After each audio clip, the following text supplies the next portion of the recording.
Jamaica 101. Basic tips for your Jamaica trip.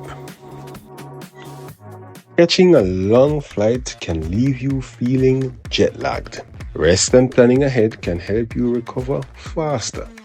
Here are some tips to beat jet lag. When flying east across time zones, it's best to book an early flight to catch some daylight. When flying west, it's best to book a later flight to merge into nighttime. Stay hydrated and get plenty rest before and after your flight. Go easy on caffeine and alcohol.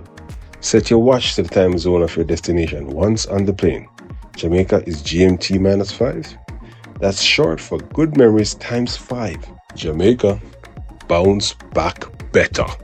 Tell us in the comments what you want to see next in this series. Check out our community post for fun quizzes, polls, and events coming up in Jamaica.